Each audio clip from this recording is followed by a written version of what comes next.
More wintry weather outside, and it should be a fun one inside the Kennedy Ice Pavilion on Syracuse University South Campus. The Orange host Rhode Island in the final game before the new year. Hello and welcome upstairs. Cory Berberian with you here. Frankie Vernouski in just a moment. A 5-3 Orange win yesterday. 8 goals, but more than 100 combined penalty minutes. It was a chippy game, a physical game, and 2 game misconducts yesterday combined. Frankie Vernouski has more. Cory, you mentioned all those penalty minutes. An extremely physical game yesterday, and certainly I think you'd have to expect the same today. It was stick infractions all over the ice, tough hits against the boards, a couple of players getting ejected with game misconducts. All that physicality also led to a lot of shots. There were about 80 combined. Eric Parker stopped 40 of them. He had an excellent game. He's going to have to be on top of it like he was yesterday, covering up all those loose pucks sprawling in the blue paint. Now, one of the biggest differences for Syracuse in the victory yesterday was, of course, Peter Owen Hayward, who got back to his goal-scoring trend. 2 goals, 2 assists, and boy, was that wrist shot ever so effective last night. Now, ahead of today's matchup, Cory Berberian had a chance to speak to head coach Connor Tracy. Well, Coach, 109 combined penalty minutes, 30 penalties in last night's game. Can you expect more of that today? Let's hope not. Let's hope we get a little bit more, some 5-on-5 play, some flow into the game. It's always a little difficult to get everyone involved when you're in penalty-filled games like that. So yeah, we're hoping for a little bit more flow today for sure. Is there a lot of stuff going on between you guys and Rhode Island? It seemed like every time you play each other that happens. Yeah, to be honest with you, it's a divisional matchup. 2 teams that don't like each other. Most games within the division are played with lots of intensity and high pace, and the emotions run high out there. So I guess those things are bound to happen. Seemed like Mackenzie Murphy was all over the ice on defense, running the point on the power play. What can you say about him? Oh, Murph's been great all year. We can't ask for much more than a freshman like that. Very mature, very responsible. So it's easy for us to depend on Murph out there. Does a lot of good things for us out there. How good was that week off going into the series after a couple of tough games against Liberty? Yeah, I think it was important for the team just to kind of regroup, catch our bearings. We had a great week of practice. The guys skated really well, and we were excited for the opportunity this weekend. Coach, final game in 5 weeks. Good luck. Appreciate it. Thank you. And here at Kennedy, warm-ups coming up at 1:55. So Frankie Vernouski downstairs, a bit of an update on the ice going on right now. This could be real interesting, Cory, because the motherboard that controls the cooling system to keep the ice low, it's going a bit wonky right now. So the Zamboni's not able to come out and cut the ice because the ice wouldn't be able to get back to temp after it was cut. So they're going to run straight from warm-ups here right into puck drop. We might not even get a Zamboni ice cut in the first intermission. We'll have to see. Progress is being made on that. They just had the large garage door over here to my right open for a while to get the 25-degree exterior cool air in here. So it's a bit chilly down here. I got my warmer socks on, but we're going to have to really monitor, Cory, how this ice works out through the first 20 and maybe even through the second 20. All right, thanks, Frankie. Keep watching closely down there. Syracuse and Rhode Island coming up in 3.5 minutes. Cal Stewart also alongside me upstairs, so a 3-man booth today for the second game of 2 between the Orange and the Lance. Puck drop coming up after this on the SU Hockey Network.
Back in Syracuse, game 2 of 2, SU and URI. Down on the ice, Frankie Vernouski, Mackenzie Murphy. Got the young man from New Hampshire rinkside here. Mackenzie had a great game yesterday, running the point on the power play a bit. Coach was really happy with how you played. How'd you feel out there?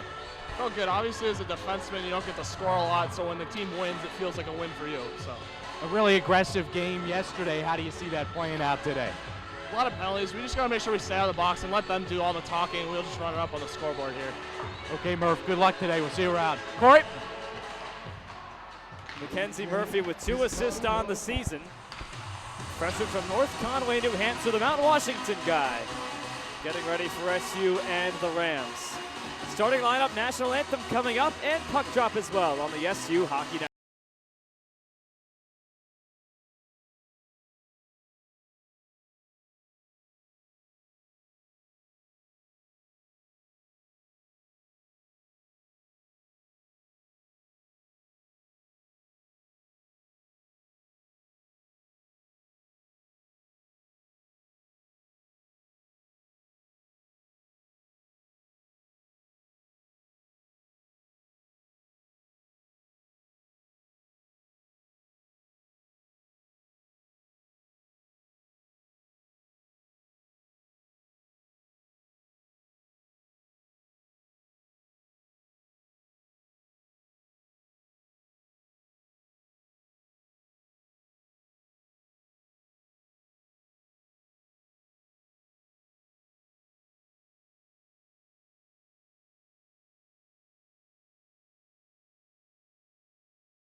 Hello and welcome to Kennedy Ice Pavilion for today's game between the Rhode Island Rams and the Syracuse Orange.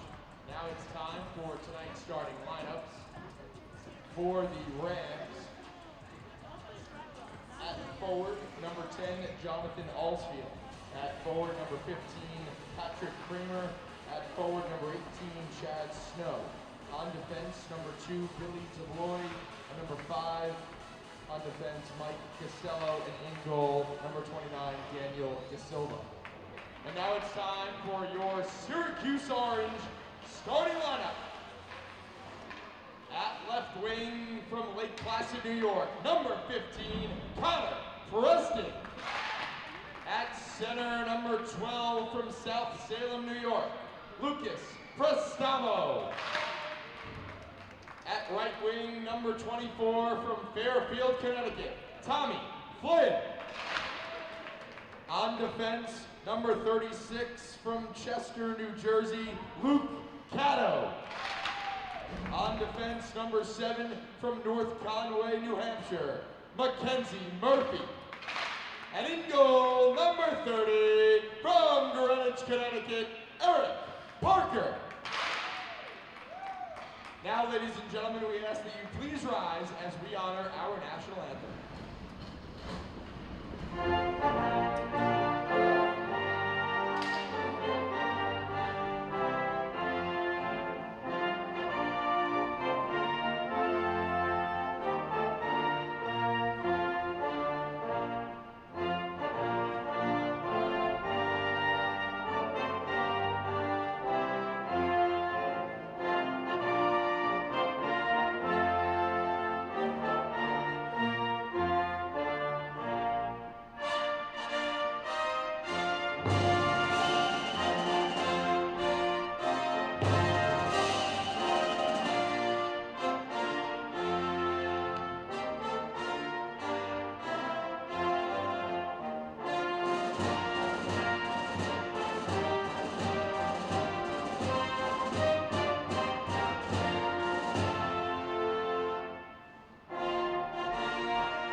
Thank you.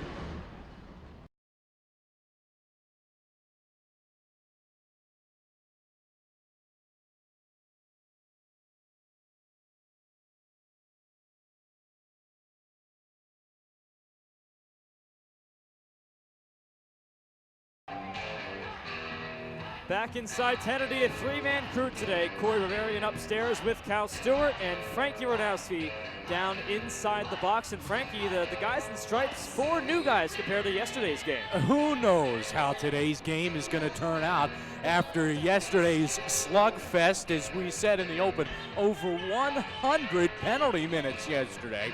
So maybe you change up the crews and you see how it goes. I certainly do not expect the same type of play as we saw yesterday, and certainly the coaches are hoping for the same. Did you expect there to be 109 penalty minutes after you left Tennedy Ice Pavilion when you took an estimate? No, absolutely not. So let's see how we get started here. Still expect it to be aggressive, just not as chippy. Orange start again with Prestamo Preston and Tommy Flynn with Mackenzie Murphy and Luke Catto on defense. Murphy and Catto played a lot. The second line, both forward and D out there. Catto a shot from the line. Tip rebound there for Flynn. Can't tough it through against backup goaltender Daniel De Silva, and play stopped right away.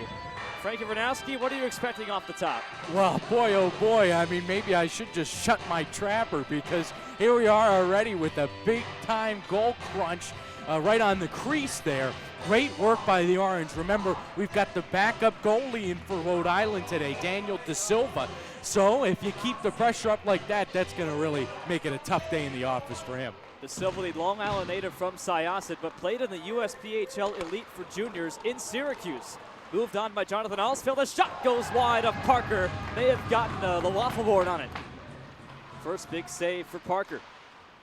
Couple of players bunched up. Patrick Creamer gave it away. Off the far side boards, outlet it on for Jacobs. Moves up with Hayward and Colin Morrow. Now the first line comes out with Hatchett and Dowd on defense. Dowd defends the puck in the neutral space. And it's dumped back for the big man, Ford Hatchett. Slides 1-2 lines for Hayward, moving in. Hayward dragging. Hayward lost the puck as Daniel Caruso spun him out. What a pass by Hatchett, though. What a pass. Drop down for Dowd. Dowd is shot high, and De Silva makes the stop, bit awkwardly. Made the save with his head there. Ford Hatchett backs up past the block S as Rhode Island gets changes in front of 31st year head coach Joe Augustine. Coached more than 1,000 games for the Rhode Island Rams, wearing their powder blue and dark blue uniforms today. Big hit by Connor Preston. And it's moved back on 2-on-3. Spilled made in the neutral zone. Popped down for Tommy Flynn, gloves it. And no hand pass there as Mike Costello takes it. And Mackenzie Murphy through the middle. Luke Judge down to a knee. Cameron Rancourt goes after it with Prestamo. Rancourt got the puck first. Laid it up the wall for Chris Mayer. And he gets the puck out just past Kai Miller. Flynn and Prestamo. Prestamo going down. Got the puck in. A wrist to center for Luke Judge. Shots 1-0 early for URI 2 minutes in. That puck may have been offside as Luke Judge fired one wide of the goaltender. And how about this? No whistle, only one whistle here in the first 2 minutes and none for about 90 seconds. Shot is stopped and right away. A whistle for Parker's second save. Quick offensive start here for both teams. Within the first 15 seconds, Syracuse nearly potted their first goal. Tommy Flynn, the freshman, had a great scoring chance, but right after that, Rhode Island comes back with another big chance. Eric Parker makes the save. Quick offensive start here for both teams. Seems a bit more clean compared to game one yesterday. The physicality didn't really ramp up till later on in the first period. Luke Catto and Colin Harple both ejected from the game, on top of many other minor and major penalties. Luke Catto tries to dig a puck out, popped off his arm. Zach Gordon also involved, got the puck free. And Caleb Decker on the far side. Chris Grande got it back for Decker, pushed down and taken on by Connor Phelps, who fires it wide. Tim Wolf there.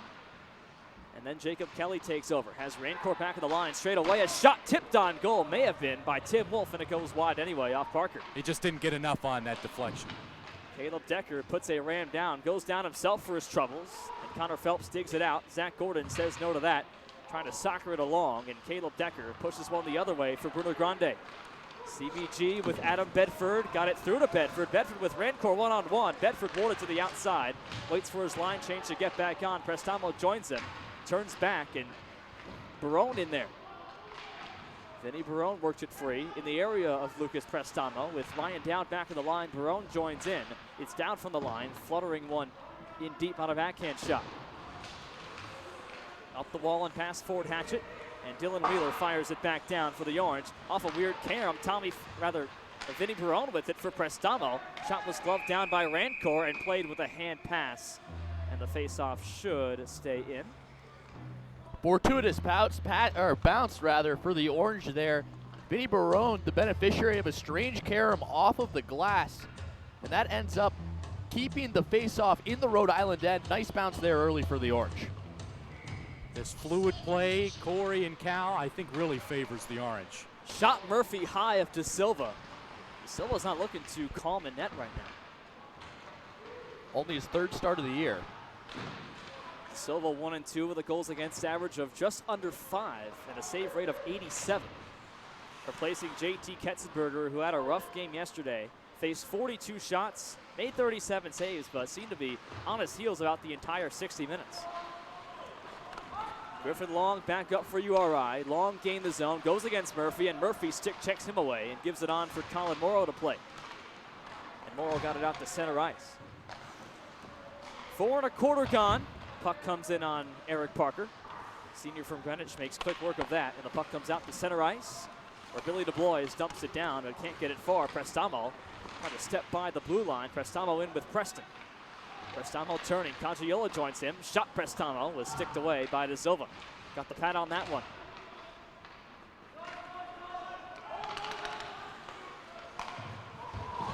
Luke Caddo's chance was off of Prestamo. Regathered by the Rams and sent through a stick of Patrick Creamer and down, no icing.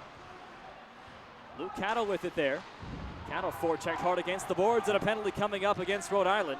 Chad Stone going to get called for the minor penalty, and the Rams do touch. That one hurt, Cory. Luke Caddo, his arm really hit hard, and the right side of his leg too hit very hard and awkwardly into the boards there. And you mentioned, Frankie, earlier that the flow of this game seems to be benefiting Syracuse early on. Syracuse's big competitive advantage coming into this one is their speed. They're a much faster team than Rhode Island. That's part of the reason why there were so many calls against Rhode Island in the game last night, just not able to keep up defensively with the speedy Orange forwards. You saw it again there. Results in an early power play for Syracuse. And Cal, too, it's the speedy Orange defenders. We were talking yesterday that even the big guys like Ford Hatchett are much faster than the Rhode Island defense. First power play for either team. Orange had 4 power play goals yesterday. Luke Caddo from the line, on for Ford Hatchett at the circle. At the top, it's Caddo. Shot tipped on goal. Hayward, rebound, Hayward scores!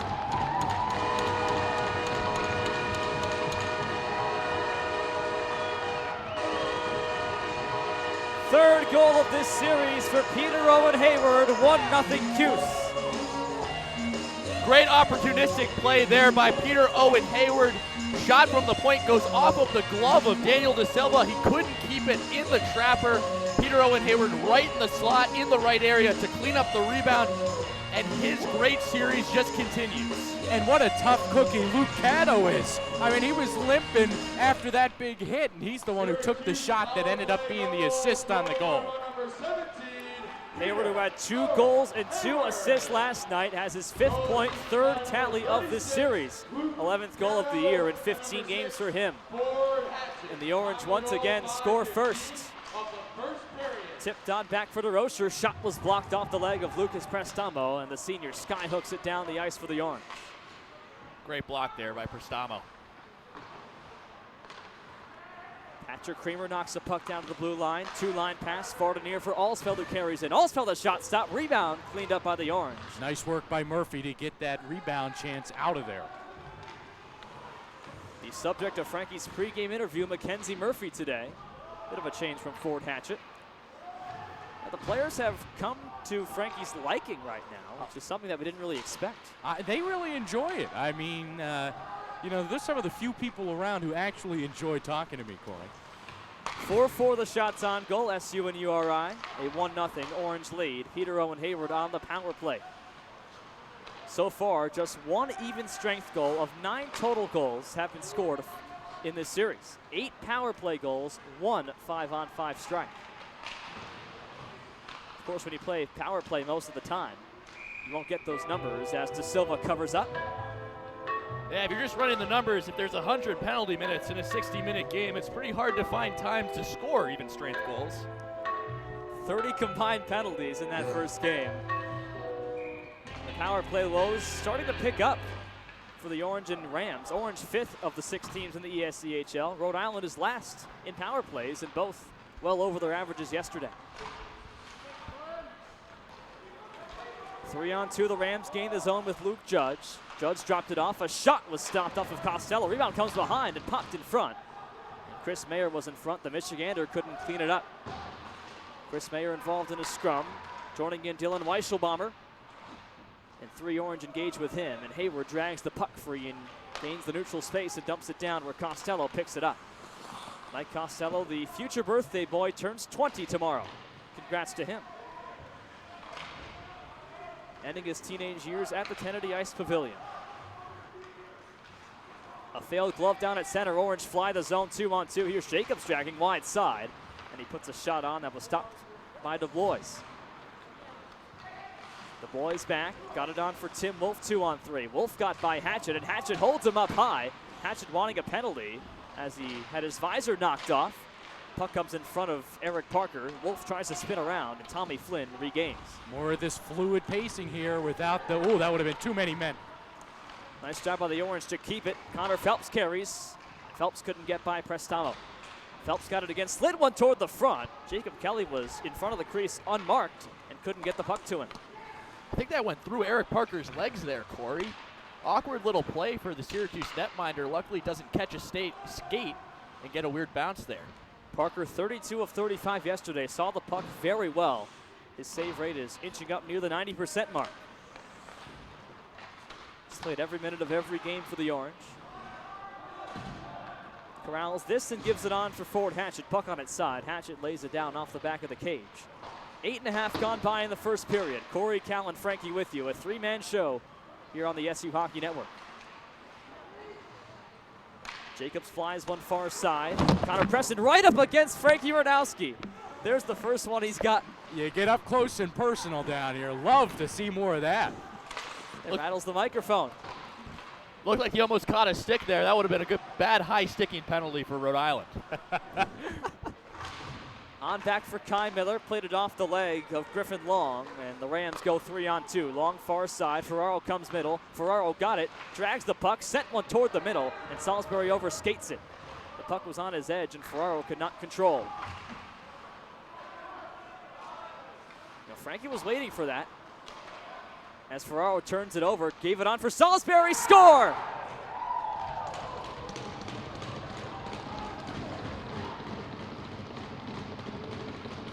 The captain, Jake Salisbury's first goal in 7 games, and the Rams have tied it. That's the 3rd shot so far in the game that has gone high glove on Eric Parker. The first 2 ones, he couldn't control the rebound and catch it with his glove. He seems to be struggling a bit on that side. Rhode Island takes advantage of it on that one. Cal, you're absolutely right, and you beat me to that point. I think the game plan coming out is just, and I don't think it's just the glove side. I think it's just to try to catch Eric Parker up top. Rhode Island goal scored by number 17, Jake Salisbury. 5th goal of the year for Jake Salisbury. His first goal since November 8th. And that's the first even strength goal of the series for the Rams, who carry it back 2-on-2. A drag and a shot, bar down, score! Patrick Creamer gets the goal, and the Rams have the lead just like that. Patrick Creamer, a big boy, over 200 pounds of muscle, and he flexed it on that shot.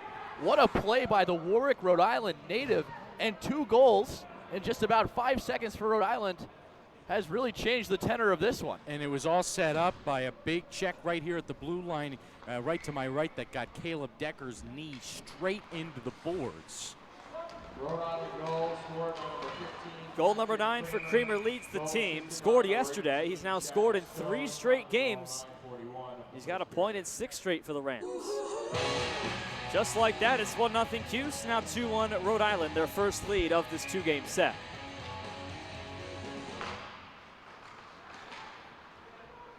Rams control off the draw. Chad Stone failed clear. Second try by Mike Costello, no good as well. Hatchett kept it in for Preston, trying to drag his way by the big man. Rancourt could not, but Hatchett kept it. Plays just onside, and Rancourt turns it over. Give it on for Alsfeld, back toward the middle. Hatchett just on the prowl, gets it back down, and Rancourt carries back. 3 wait to gain the zone. Stood up by Ford Hatchett is Rancourt. That's 6-4 on 6-6. Here's Hayward flying. Hayward, score!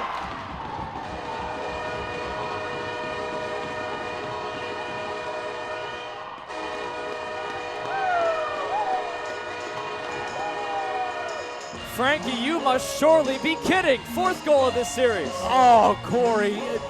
Peter Owen Hayward's going to put me in the hospital. I said it yesterday. Another nasty goal. What a great forehand to backhand move. He pitchforked it to the top of the net. Excellent goal. Another one. Chalk it up for Peter Owen Hayward. 12th goal for Peter Owen Hayward. He scored in 7 of his last 8 games. Back-to-back 2-goal nights, and he's probably not done yet.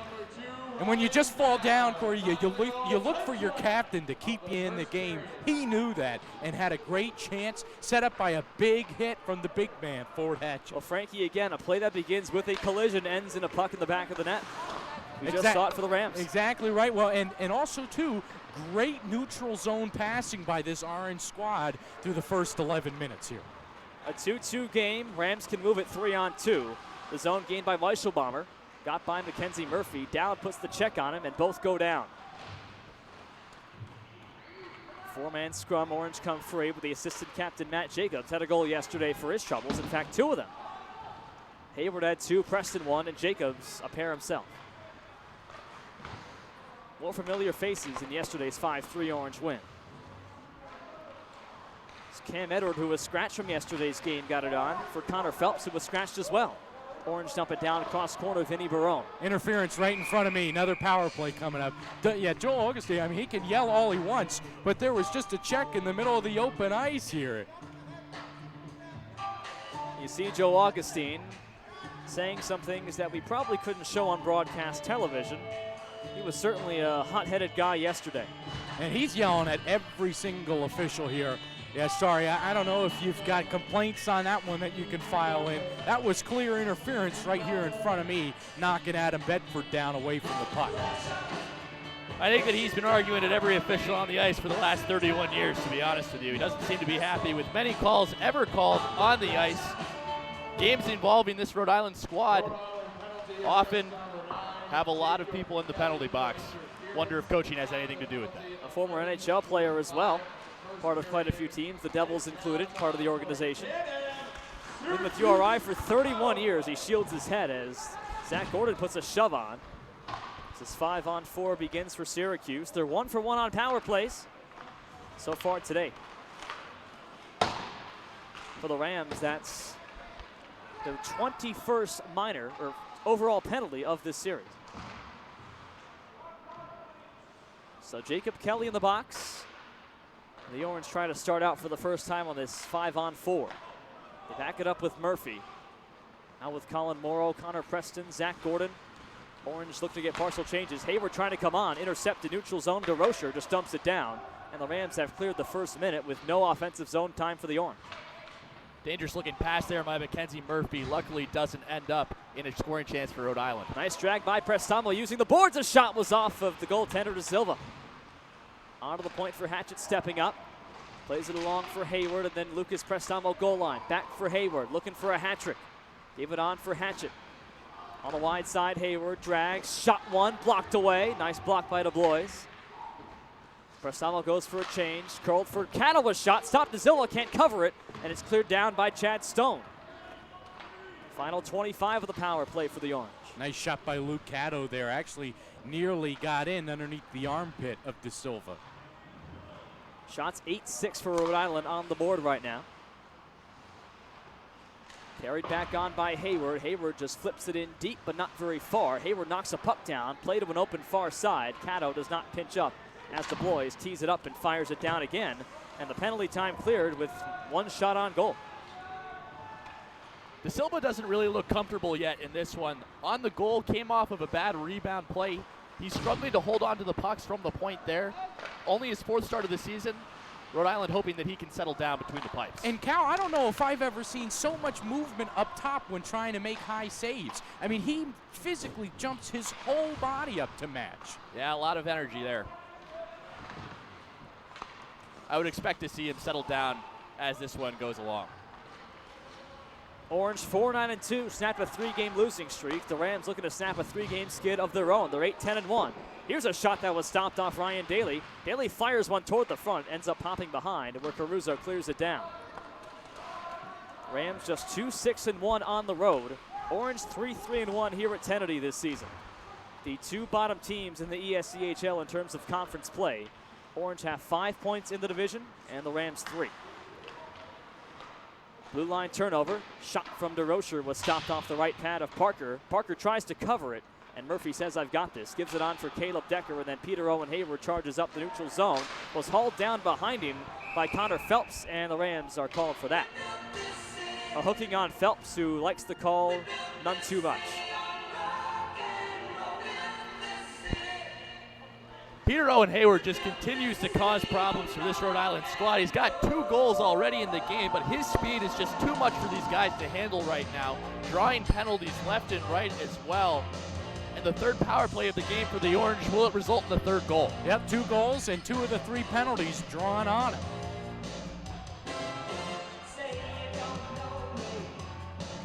Connor Phelps called for the foul, California native. Jacobs to take the draw. Jake Salisbury opposes him, a 56% face-off guy, and Salisbury wins it to begin this power play for the Rams. 3-man scrum emerges, and Orange get the puck. On back for Ford Hatchet, out with Cato on D. Bedford in front. Shot tip Bedford, and Bedford tries to backhand it home, and the Rams take at the blue line and charge it back out. Chris Mayer played it off of Jacobs, caught between his legs, and Mayer sends Salisbury on his way. Cato played it off the boards nicely to start back for the Orange. Pass a bit wide of Hayward. Lets it go to Bedford, who carries back in. Bedford wearing number 10, not his usual number 18. He hasn't worn it in quite some time. On across, Cato fed on that shot, didn't get that much of it, and Salisbury starts back for the Rams. Handcuffed him. Salisbury carries in. This play should be offside, not ruled that way. And the Orange take it anyway. $1:15 to go on the 2-minute minor penalty on Phelps. Orange did not ice it here. Mike Costello against Prestamo. Prestamo puts it right between his legs. And Zach Gordon also joins in for the Orange. 4 1/4 to go first period. Shots 9-8 for the Rams. A 2-2 game in the first frame. Costello knocks it down. Trying to fly the zone was Chad Stone. And Ford Hatchet blocks that one down. Good play there by Costello. Looks like Prestamo had space at the back end. The Rhode Island defenseman intercepts that and prevents the scoring chance. Preston got by nicely. Prestamo comes in front. Preston was forechecked by Costello, who sends it off of Zach Gordon's stick and down the ice. 35 on the Ram penalty. Orange, as you said, 2 for 3 on power plays so far. Jacob swims by to gain the blue line, has Murphy backing him up. And Morrow comes in deep to get the puck in the corner. Gordon comes in front, final 15 of the power play. Gordon there, 2 whacks at it, and De Silva stops both. Pyle emerges in front, and they'll dissipate right now. Just not enough space to shoot. Good covering up all the space on the left side of the net by De Silva there. Syracuse cashed in on the first 2 power play opportunities of the game, but the most recent 2, Rhode Island looks like they've settled down a little bit on the penalty kill. A lot of good icings, locking up defensively. Not a lot of room for the Orange forwards to operate. They've made some adjustments on the PK so far, and it's working. Final 10 seconds, and this power play will be killed right here. As Griffin Long goes after it on the forecheck, Ryan Dowd comes back. Long wraps it around the cage, kills off the final 2 seconds of power play time, and the Rams just retreat with DeRocher. 2-line pass in front of Frankie to Nick Ferraro. Ferraro goes to the far side. Ferraro shot one over the bar, looking for Griffin Long. Stepping up for the line to fire it back in deep with 3 to go in the first period. And a penalty coming up. No, a hand pass is called.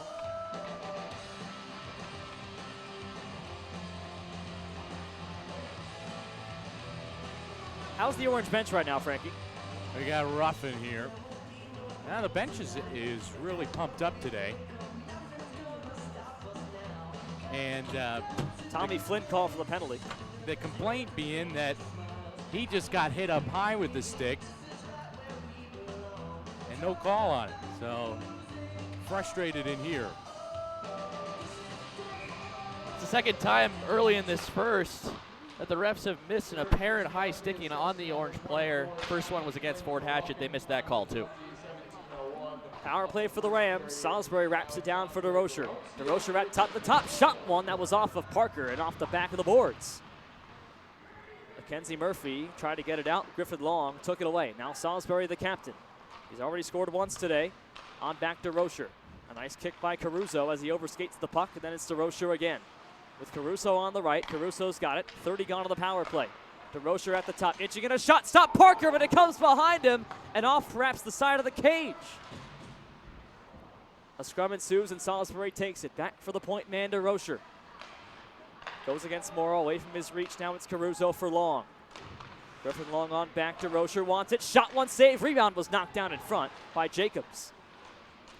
They really want DeRocher with the puck on this power play. Behind it comes for Ferraro. On the back for DeRocher. DeRocher, a shot blocked away by Morrow. Comes out Caruso, a shot, went wide of Parker. Bounced off the backboards and Ferraro's got it. On back for DeRocher. Played it wide side, Caruso. Just inside the line, DeRocher again. DeRocher shot blocked by Morrow. Off the netting, no whistle is called. And it's played behind where Murphy can take for the Orange and try to clear. Backhands one and can't get the puck out. Help comes and Morrow can't clear either. Salisbury turns it over, gives it on for Long. Backhand shot high of the cage. Now Caruso again, final 30 of the power play. Orange finally can twist it down after 90 penalty kill seconds. Nearly got burned, Corey, when they could not clear on a couple of attempts. Finally did. They should be clear now. Final 15 of the Ram power play. They look up ice and give it on for Chad Stone. Stone got by one, not the second hatchet. And the Rams forced to regroup as the power play comes to an end. Successful PK for the Orange. Their first line out there for the first 90 seconds of it. Alsfeld gained the zone. Alsfeld 2-on-1, shot wide of Parker. Hit hard off the backboards. When a puck sounds hard against the end boards like that, it means you've missed the net. Puck cleared to center ice by Hayward. Ryan Daly tried to sneak through two Rams, and the puck dumped down, and Rhode Island does not go for a change. The Orange get a partial shift. Dowd and Hatchet back on starting D. Second line of forwards out there. And Ryan Dowd's got it. The rookie for the Orange, sophomore from Southport, Connecticut, Fairfield prep guy. Puck banked off the boards by Hatchet, kept into Blois. Shot was blocked down by a diving Connor Preston head first. Preston puts the shove on Blois, and the puck comes in deep for the Rams. Nobody more physical and headstrong than 1-5. Using his head quite literally. Final seconds of the period, and what a first frame at Kennedy. 4 goals divided equally. Shots 11-9 for the Rhode Island Rams. And a couple of Petero and Hayward goals have gotten the Orange even as the Orange look to sweep this 2-game series. Great start for the Orange in this one. They surrendered 2 goals after that. Rhode Island went up 2-1. But Petero and Hayward has been the story in this first period, carrying the Orange quite literally on his back. But a good couple of minutes to end the period there for Rhode Island. A good power play opportunity followed by some continued zone pressure. They have the momentum right now, but it looks like, let's see what changes Coach Connor Tracy makes in the intermission. I've got the captain down here on the ice. Yes, sir, Corey. Well, a couple of goals. How you feeling out there? It's good, hot start, but we got to clean up our own zone and try to keep them out of our own net. Yeah, they quickly scored too. You felt like you had to pull the momentum back there. Yeah, it was just, one bad minute out here, and you're down, you got to go from having a lead to being down, so we got to make sure we're playing full out every shift, not taking any shifts off. How are you looking to keep up the energy for the final 40? Lots of water, good energy on the bench, and just trying to make some plays and get the boys going. Corey? Petero and Hayward with a goal in 7 of his last 8 games. He's got 4 goals this series. The captain leading the Orange with 12 tallies this season. So a 2-2 game after 1. Back for period 2 on the SU Hockey Network.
A 2-2 game after one from Kennedy.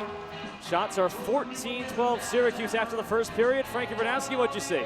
I saw a lot of great energy. Yeah, we might have a tight game, but Rhode Island's played well. I think Syracuse has played a lot better, especially once we get started and if we get more free puck motion like we got, especially in the first 10 of that first period. As Cal and I were alluding to earlier, it really favors Syracuse's play. Yeah, and I don't think the Orange tested Daniel De Silva as much as they really wanted to in that first period. The Syosset, New York native has only started in 4 games so far this year. Really the only 2 good scoring chances that Syracuse had in that first period ended up in the back of the net. I would imagine they would like to test that kid a little bit more. Another strong first period for the Orange. They scored 5 first period goals in this series. They only had 9 entering it. No carryover power plays or penalties. Quite the surprise given game number 1. How shocking. Yeah. Am I for real? Here's Caruso moving in. Caruso a shot wide of Parker. Pop behind and it's taken by Ferraro. Dropped onto the back into Rocher. Flutters the puck back behind for Ferraro again. Back in front to an open far side and Long couldn't put it home. 2-on-2 the Orange move. Wide of Morrow's stick. Has to collect it and can't. And Ferraro brushes the puck in for URI. Rams in their road powder blues. Orange in the home whites. Our final game of the 2019 year. Not the season. Final game of the decade for that matter. Dropped in deep and it's Salisbury, the captain on back for Caruso. A shot Caruso went wide. May have been tipped by a stick in front. A nice step up by DeRocher. Pops it behind for Ferraro, but he's forechecked off of that. And Matt Jacobs controls. Swims by Long and Jacobs. Poke from the back, Ferraro. Down has to drop it back for Hatchett. Has Morrow on the left. Puck is knocked down off of Salisbury, who takes it from DeRocher and carries back for the Rams. 3-on-3 they move in. And on back it goes for Edwards. Shot didn't get any of the way through, and the Orange took it to center ice. Through the neutral space, Patrick Creamer had a goal in that first period. Creamer got by. Creamer moves in, and Creamer met the checking of Hatchett and just lost the puck before Hatchett could make the hit. Nice physicality by Creamer to even get that puck in zone. Could he have been scared of the big man? Perhaps. Once you get a big hit on you once, it's always looming in the back burner. Dropped around for Alsfeld right in front of Frankie. You hear the sticks tapping. And Hatchett carries back. Hatchett a shot high, and De Silva makes the stop. Save number 13 for Daniel De Silva. His last start came against Delaware on November 23rd, so he's played a bit recently. Last win came against Oswego on the 15th of last month. Good start by Rhode Island here in the first 2 minutes. They're trying to get a lot of shots in on Eric Parker from tight angles. They're shooting from everywhere, and it's creating a couple of weird bounces that so far have not cost the Orange, but keep a lookout for that. Scrum near the blue line, pop free for the Rams. Nice diving play, Billy DeBlois to get it on. And Jonathan Alsfeld dropped it on back for the Rams. DeBlois slides to the center, direct pass comes on for Creamer, and dumped back down where Decker lets it go to Luke Cato. It'll be a family reunion in Boulder, Colorado coming up shortly. His brother Kyle Cato plays for CU, and the Orange go there next, a 3-game trip to Colorado to play Colorado and Colorado State. 3rd week of January. Very pretty place in America out there in the foothills of the Rockies. We'll keep you posted if we can broadcast from there. Chris Spooner Grande collects for the Orange and gives it on for Zach Gordon. Gordon got by one. Gordon gained the zone. Gordon moving in. A shot stop made by De Silva. And the 23-year-old junior covers the puck. Great play by Zach Gordon there, showing off the speed. You don't usually see him blow by guys like that, but he made Billy DeBlois look slow on that play. Great play by Gordon. Good offensive chance for the Orange there. Tyler Sanborn behind, got it on for the play out to center by Mayer. Kept for a moment by Miller, and the Rams clear it from 150 feet. Parker has his arm up and gets the icing call. Yeah, the Orange will be flying out to Denver for 3 games. Colorado twice, and then Colorado State the 17th or 19th of January. It'll be a rare plane trip for the Orange team. Usually the farthest west they head out is Adrian. That's happened a couple of times. Southwestern Michigan. That's all by bus, not by plane. Of course, if a Nationals bid were to somehow happen, that's in Dallas, Texas. The esteemed Adrian College. The national champion a couple of years back. On back for Ford Hatchett, kept it in. Shot was tipped off. Jacobs never made it to goal. Jacobs pops it behind. We're at Sanborn. Up the wall to be kept, and a shot comes off of the side of the goal and into the netting. Early here in this second, it looks like Rhode Island is giving a lot of defensive attention to Peter Owen Hayward, the Syracuse captain. Makes a lot of sense after drawing a couple of penalties and scoring a couple of goals in the first period.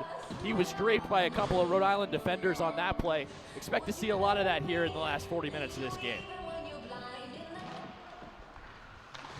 Preston fan on a shot. Rams move it out 3-on-2. Preston tries to back check. Dumped back down by Tim Wolf. Plays it up in chase game. And the freshman from Illinois, Caleb Decker, gets to it. Luke Cattle, a nice swim by. Got it on for Prestamo. Played it a bit too far for Preston. And gloved down by Decker in the neutral zone. Caruso to the far side. And K. Jacob Kelly can carry it back and dump it down. Eric Parker sets it up for Catto. Puck was left behind him, and Prestamo has to pick it up. Prestamo, a sky hook down, reaches past the red line. Connor Preston puts a stick into the side of Jacob DeRocher, who carries it back, pops it down. Glove down by Wolf, comes on for a play that Preston just got out of the way of Connor Phelps. Phelps steps up, beats the check of Preston, slammed hard against the boards. Decker retreats, plays it a bit too far for Wheeler. Puck kept in, tried to be dove toward the front, and a souvenir for a fan from Fayetteville. Can't get much going, Corey. This Rhode Island offense, well, I mean, first of all, a couple of guys just fell over on that possession, but secondly, they can't really enter the slot, whether by a pass or skating there itself. So that prime shooting area, really no shots have come from today.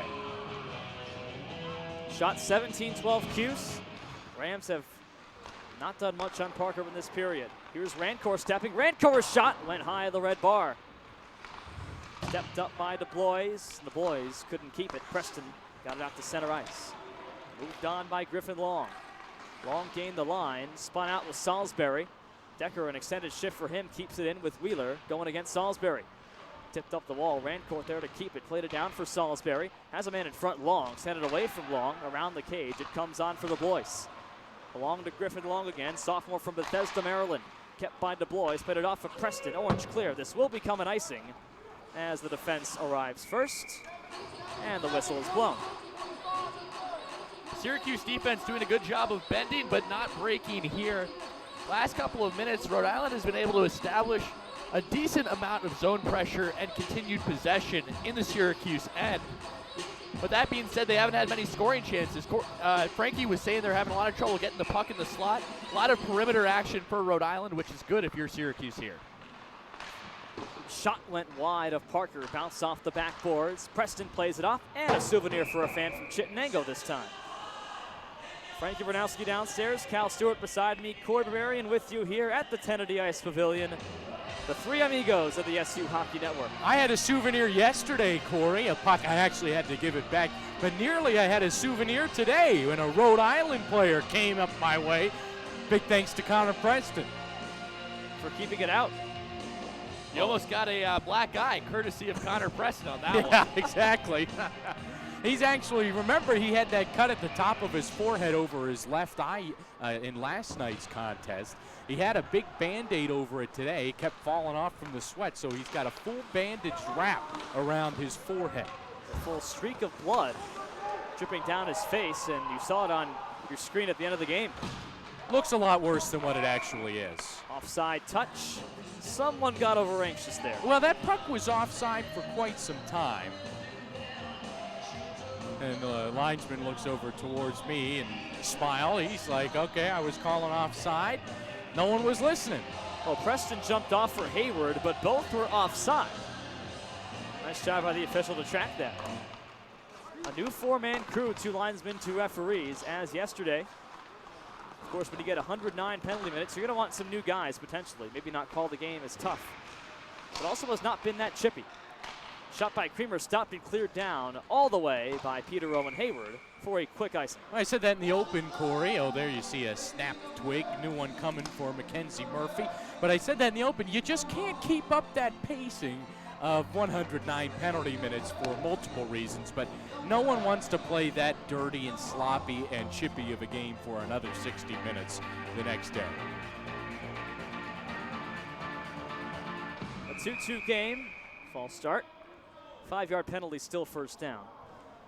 It was a 3-0 Syracuse lead in the first period yesterday. Rams scored the next 3 to tie it, all on the power play. Orange eventually winning 5-3. We're tied here at 2. Rams held a short lead back in the first frame. Peter Owen Hayward has both Orange goals. Patrick Creamer's got one and Jake Salisbury's got one for the visiting Rams. Shot that was blocked, and the Orange control. Matt Jacobs, Peter Owen Hayward, and Colin Morrow 3-on-2. They crisscross. Play is just onside, off the leg of Caruso. And stepping to it, playing one to the near side to Rocher. Got it on for Caruso, got it on for Chris Mayer. Mayer goes wide. Mayer couldn't get it off the foot of Hatchett. And Hatchett puts a shove into Weisselbaumer for his troubles. Up the boards, Morrow against the pinching Caruso. Orange corral off the wall. And Murphy plays it far side for Hayward. Moves in 2-on-2. Hayward a shot. Stop made to Silva. Caroms near the blue line, and the Orange retreat to center ice. Great save by De Silva there, getting the rebound out of harm's way. Good thing, too, for the Rams because Matt Jacobs was right on the doorstep if there was any light on that rebound. Weisselbaumer charges. Ryan Dowd says no. No penalties in the second period either, Frankie. You're going to jinx us now. I feel one coming. Lucas Prestamo off the near side. Couldn't get it by DeBlois. Got the puck past the blue line. Off a failed clear. Prestamo's got it. Away from DeBlois. In deep. Rancourt there for the Rams. Sandwiched by 2 players, but stays upright.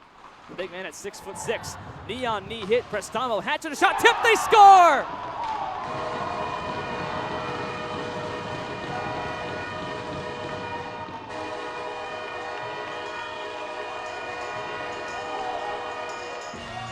It's those dirty areas again, and the Cuse lead. I didn't see who got it, Cory and Cal, but someone was right there in the slot to tip it up high. A perfect deflection. That's how you do it, textbook. You know, I think it wasn't really a perfect deflection if you're Rhode Island, because I think that was Tim Wolf, the defender for the Rams, who got a stick on that. He was on the wrong side of the goal, wrong side of the ice on that one. That was a beautiful top corner deflection, but on the wrong net. It is Hatchett's goal officially. He's got his first goal of this series. Goal number 4 for Ford this season. The Orange assist leader. Big man, 6'4", 215 from Raleigh, North Carolina. Playing so many minutes on that blue line for the Orange. And his offense comes in spurts. You saw it right there. Orange back in the driver's seat for the first time since early in the first period. Their first lead since 1-0. This play comes in offside near the far bench. 8 minutes gone, 12 to go. Second period of play. Cuse leading 3-2. Peter Owen Hayward's got a pair. Hatchett's got one. And for the Rams, Patrick Creamer and Jake Salisbury, a couple of first period strikes. Rhode Island coach Joe Augustine seems to be feeling the heat here in the second period. He's short shifting his bench right now. His first line has been out a lot in the last couple of minutes. Looks like he's going to shorten the bench early here. Interesting to see how that affects their stamina down the stretch. Creamer got it on. Creamer got by Murphy. Creamer wraps it around, tries to wrap it around. Here's a shot that goes wide and high. On back for Chad Stone, kept it in. Murphy got the puck first away from Creamer. And they engage again, not for long. Sanborn on the back. Sanborn had it tipped by Jacobs. Puck does come out, and Jacobs takes control. Jacobs swims by. Jacobs has a path 2-on-0. Save made to Silva. Rebound popped high in the air by De Silva. Andrew Walensky wants a call as Jacobs went flying into the backboards, and a whistle is blown. Not good. It was just a train wreck from the start. You had 3 players, 2 for Syracuse, 1 for Rhode Island, converge. And just a conglomerate rolled right into the boards, and unfortunately it was 1-4 in white and orange who got the bulk of that. It's his... Looks like his leg. Yep, the left leg. He's a tough kid, Matt Jacobs. He's on the receiving end of a lot of hits that look like that. usually gets right back up and keeps playing. We can only hope that he's all right here. It's just a tough one. You see it, and guys lose control, and you see it coming when they're on their way to the end boards, and it's never, ever a good collision. And Matt Jacobs being examined as we speak. We play on, nearing the halfway mark of regulation, 3-2 Cuse. Jacobs, who had 2 goals last night, 6 on the year. Yeah, and a real shame because he had an excellent zone entry on that tip-tap just past the blue line, and a great shot on goal. Ended up in unfortunate circumstances. Creamer goes wide, sends one on a one-hop that Parker stops. He's been pretty good this series, Eric Parker, in goal cow. Yeah, he's been excellent. He's the rock always for this Orange squad. Played every single potential minute so far for Syracuse. He's been the Iron Man of this team, and he's kept them in every single game pretty much all year. They've always had a chance to win. That's a lot thanks to number 30 in white. Goals against average of just over 4, Eric Parker entering this series. 4-11 on the year, but you can't really blame him. And a rough first half for this Orange team. Conference play aside from the Colorado trip, just about here on out. They played Buffalo and Niagara twice, and then Colorado 3 times. Aside from that, conference play till March. Weisselbaumer gained the zone and dumped back down for Connor Preston. Prestamo, or rather Lucado wants Prestamo charging, and the puck comes down for an icing. Worth a shot. That was right after Lucado just nearly went head over tin cups into the bench, and he was getting yapped at by these Rams over here. You better watch out for the big 3-6, because he's going to come back and hit you even harder.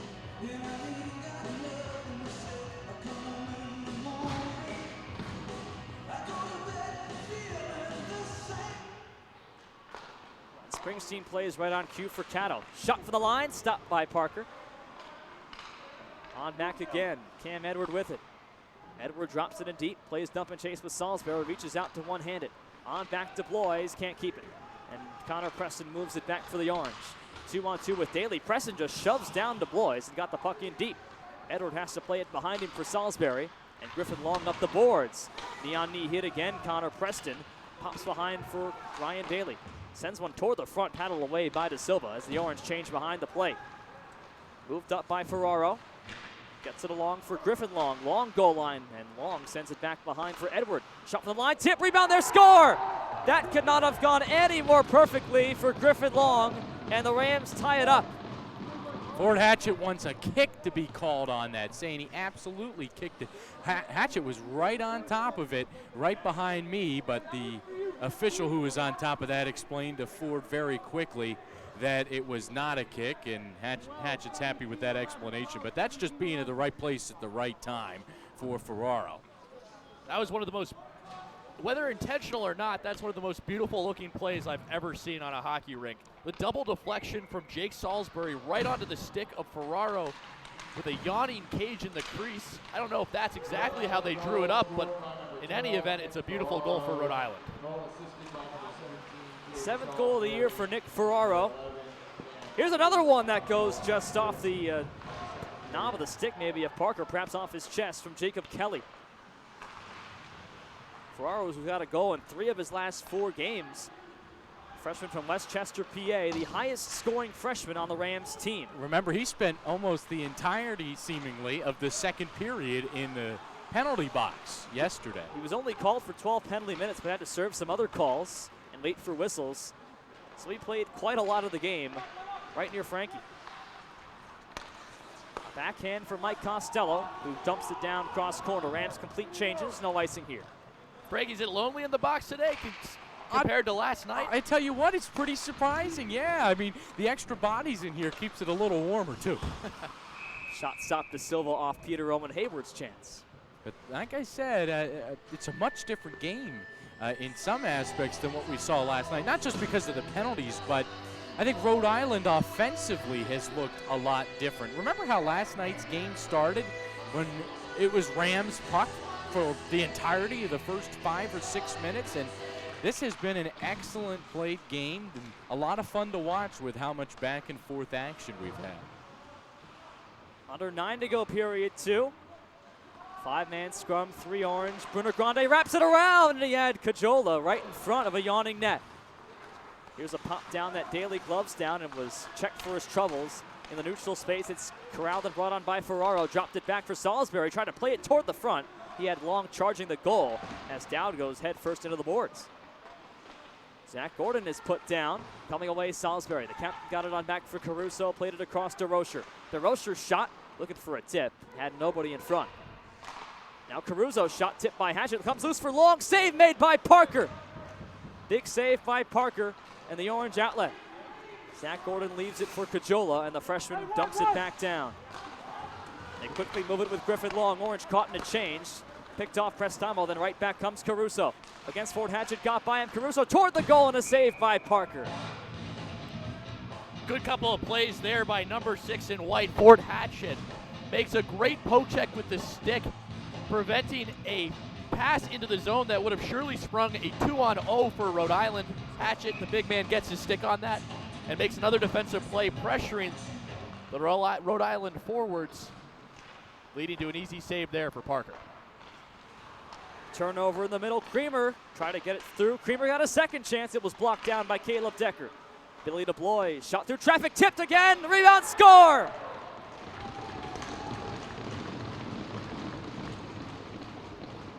Jonathan Alsfeld, second goal of this series, and the senior has put the Rams back in front.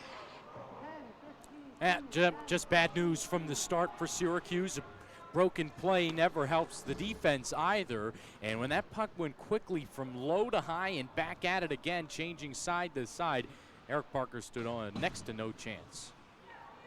Another great opportunistic offensive play there by Rhode Island. Last 2 goals have come in quick succession. Both look fairly similar, bouncing, pinballing pucks around the net, end up right on the stick of a Ram forward. And they're right there to tap it in. All 4 of the Rams' goals have come in bunches, in pairs, in rapid fire. Yeah, this period feels almost like a carbon copy of the first so far.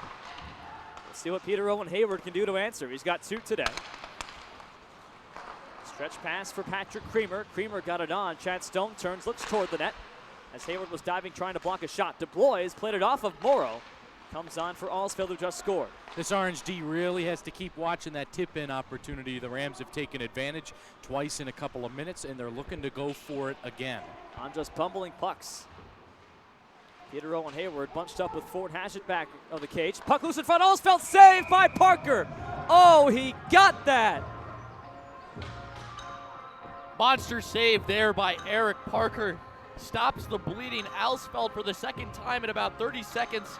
Finds the puck on his stick within 3 feet of the goal. First time he buried, but that time Eric Parker up to the test to keep Rhode Island at 4 goals. Luke Judge to take the draw. Zach Gordon opposes him for the Orange, who make changes. Freshman from Point Lookout, New York, Luke Judge, tied up on the draw by the Massachusetts guy, Gordon. Rhode Island wins it, and a puck fluttered wide off of Cameron Rancourt. Big shove in the corner, as Luke Cano's got it, dropped back for Caleb Decker. The Orange's freshman can wheel it out. Played it to the neutral space. Zach Gordon plays it off of Costello and gains the zone by a dump in. The puck came off of Judge. Daly comes after it. Up the wall for Zach Gordon. 6 1/4 to go, middle frame. A nice one-handed reach by Chris Mayer, and the Michigander drags it back on against Cato, and the Rams gain the zone this time. Trying to pick it free, Mayer at the side of the goal. Could not. And Chris Grande plays it off for Ram Judge. Drops it on back as Rhode makes changes. A puck flop to center, and Cameron Rancourt watches it go as the Orange change behind this play. Rhode Island up ice, 1-on-3 moving in, Luke Judge. Plays dump and chase. Decker as he's an open far side. Plays it for Hayward, wide of him, and Caruso's got it for the Rams. Checked by Hayward near the bench. Comes along for Jacob Kelly. Got it away for Weichelbaumer, who tries to drag himself, and the other 14, Jacobs, wards him off. Caruso shoves Jacobs and pops the puck behind where it must be Hayward's play. Lucado off the boards. Indirectly for Decker. A flop to center ice nearly scrapes the ceiling as it's reeled back down by DeRocher. Matt Jacobs back on the ice for the Orange. And an icing here. These are tough guys. I mean, they take a lot of hard hits, and as we saw yesterday, Connor Preston, some big cuts on the face and chin. It really doesn't matter. I don't know how you keep these guys off the ice. The ACHA is a gritty league. A lot of physicality, a lot of penalty minutes usually. And a lot of bumps and bruises generally go along with that. And when I'm an open skate and I fall over, I'm out for the next 2 hours. There's no way I'm coming back on there. Knee-on-knee hit against the boards, and Matt Jacobs, no problem. Dylan Weisselbaumer tries to get by the red line, and it's dropped on back for Chad Stone, who gains the zone. Shown one-on-one, a shot stopped by Parker, and play to the near side for Jacob Kelly. Turns it back near the line, or tried to, and the Orange control. Prestama moves it back, 1-on-2, takes a check by DeRocher. Puck is just onside, and the officials say it was gained offside. The Orange were shortly shorthanded there because Connor Preston had a bit of a wardrobe malfunction, brought up that wrapped bandage around his head. It started to fall off and cover his eyes, so he had to come off, and he's getting rewrapped now. That's the view that Frankie Vernouski got down there in the penalty box for the Orange. Cory and Cal upstairs.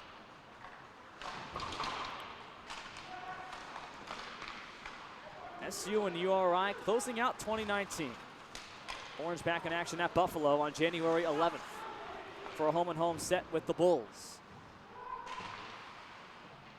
Orange won a pair of overtime games against UB last season to close out the non-conference play in the regular year. Free puck at center, and Jacob DeRocher grabs it. Sophomore from Rochester, Mass. Couldn't get it too far. DeRocher against Chris Grande, and Jacob Kelly flies it back in. And Salisbury goes after it. Lucado wards him off, and Mackenzie Murphy in open space. Chris Grande settles it down, moves it back in 3-on-3. Dropped it back on his backhand for Zach Gordon. Gordon pinches up toward the corner, couldn't get a puck through. Billy DuBois rescues for the Rams. I like the game that Gordon is playing right now. He hasn't done a lot of things that would end up on the stat sheet, but he's doing everything that Connor Tracy wants him to do. Solid third-line performance here for Zach Gordon today. A puck pop tie off Griffin Long. The clearing attempt was perfectly done off the boards. Here's Salisbury wrapping it, and Cam Edward comes to the puck. Cam Edward from the goal line, stopped by Parker, who puts his stick on it. Now no one's really got momentum, and could be a big goal here if Rhode Island scores again in the final minutes to head up by 2 into the second intermission. So a need for a response here from the Orange. Yeah, you get the sense that the next goal here, Frankie, is absolutely massive. It's been a tightly played series. Orange 5-3 winners last night. A 4-3 Rhode lead late in period 2. You see the time. A shot put on, shot, Salisbury, score!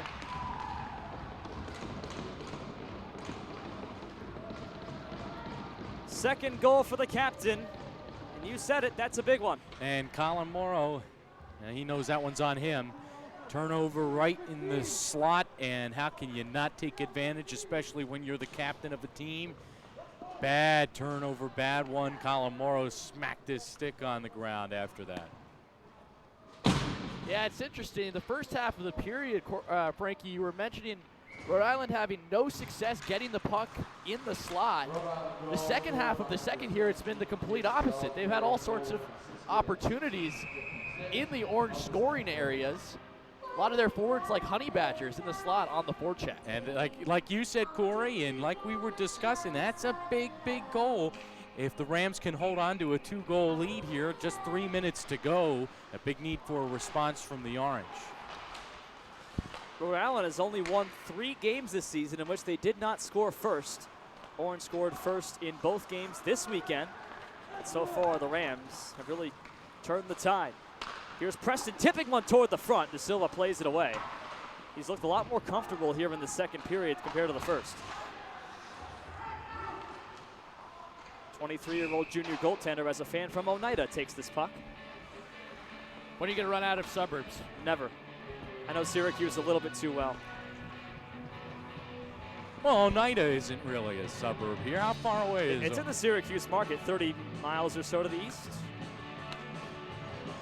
Listen in the SU Hockey Network market. Well, if you're in Oneida and you can hear us, let us know. I don't know if our signal reaches. Well, we've got better reach than broadcast television. We got a 50,000 watt antenna. I mean, if we've got fans in China, they could watch if they wanted. Let us know. We've got a pretty big following in the Lynchburg, Virginia television market. Do let us know where you're watching from. Use that comment section. We welcome all visiting fans as well. Unless you're from Adrian. In an open space. Any fans in southwestern Michigan, let us know as well. 5-3 Cuse, trailing by 2. Under 2 to go in the middle frame. Chris Grande lays a puck off the boards, and the Rams control again. Tyler Sanborn far side, where Mike Costello gets by a couple and carries in. Dropped it on across, a shot, save, Parker! Nicely done on his weak side, Chris Mayer with a shot. Ryan Dowd lost the puck behind him, he forgot something. And near the penalty box, it's dragged by Zach Gordon, who carries back in 2-on-4. Gordon just dumps it back down, Hayward must play. The puck wrapped around in front. Luke Catto one-hands it. Catto a shot, nearly tipped by Hayward, who's sitting on 2 goals today. Had the first 2 Orange goals in that first period. This one comes down, and the defense arrives first, and thus an icing is called. Big offensive zone face-off coming for the Orange here, because Syracuse hasn't had much going in the way of offense here in the past 10 minutes or so. So if you can get a couple of shots on, even if one doesn't go in, you need something, and a timeout called on the other side for Rhode Island. So that could benefit if you can draw something up here. Yeah, get a new fresh line out there. Connor Tracy knows how important it is to score. Draw something up to win the face-off and get something on net. Interesting call of timeout here for Rhode Island. A minute left in the second period. You only get 1 timeout a game. You typically don't see it used until the third period. But just to give you a sense of how big of a spot this is in the game, a goal here for Rhode Island to go up by 3 late in the second period really could change the tenor of this game. Why don't we check back downstairs with Frankie Vernouski? Well, it's why he called the timeout, Cal. You've been doing it for 31 years, Joel Augustine, so you know when the momentous events can occur. Meanwhile, to my right is a real big pep talk. The coaches aren't speaking whatsoever, all being led by the assistant captain, Ford Hatchett. And he's trying to pep his team up. I mean, he is so vocal down here on the benches. And again, everybody knows this is a big face-off coming to the right of this backup goalie, Daniel Da Silva. At one point, Syracuse led 18-11 in shots on goal. Right now, the scoreboard reads 20 apiece for both teams. Rhode Island has really controlled the offensive play in the last half of this period. It was 14-12 after 1 for the Rams. Catto plays it around, off the dasher, rolls all the way to Jacobs. A minute to go in period 2. On back for Hatchett, shot was tipped off the stick of Nick Ferraro and up on a play. Rams opt to not change as the puck stays in the zone. Well, you got your captain there taking the defensive zone face-off in Salisbury. Salisbury, a 56% face-off guy, lost it. Hayward's shot was influenced. Was bunched up there with his own man, Jacobs. 3-on-2, they gain the zone. Pass was wide to Ferraro, and it's an offside play. If they touch, they don't, and Catto risks one on the far side. Jacobs catches up, got by Caruso. Jacobs nicely shot one, saved to Silva. Didn't have a good angle. Morrill threw one toward the front, blocked by the defense. Catto blocked it down. 35 to go in the period. Catto went deep. Jacobs has Hayward toward the front. Jacobs walled by Salisbury. Tries to spin away. Jacobs comes to help. Angled on back Catto. Shot was tipped off of Long. Glove down by Caruso. Clear to the far side, where it hops off a mound of snow. And the Orange retreat with 20 to go. Long shift for these guys out on the ice, both sides. In this period, 3-1 Rams. Shot stopped off Morrow, and Da Silva makes the play. Keep it going on these offensive face-offs. Now you just got 12 seconds. And Ford Hatchett now coming off, and they will shift some. But big win and a shot from the point, perhaps. You got Prestamo out there. See if he tries to tip something in after he wins this face-off. Prestamo tries to tie up on the draw, can't. Rams take it off the control, and Caruso starts it back with 5 to go. Shot Caruso wide, off the back of the net. Orange play it to safety with 1 to go, and that is the second period. So a 2-2 game after 1, but the Rams score 3 of the 4 in the middle frame and lead by a pair. They've got the worst lead in hockey with 20 to go. A big first couple of minutes coming for the third period, Cory and Cal, for this Syracuse team to build momentum back in any regard and take it away from the Rams, who are playing with all of it right now. They're going to have to make some big-time adjustments in the defensive zone in this third period if they want to have any chance of getting back into this game. Rhode Island had about 8 or 9 grade A scoring opportunities in that period alone. And unfortunately for the Orange, 3 of them found twine. 5-3 Rhode Island. Rams with their largest lead of the game with 20 minutes to go. Back in a moment. It'll be quick on the SU Hockey Network.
Third period of play. Orange trail by 2 goals here at the Kennedy Ice Pavilion.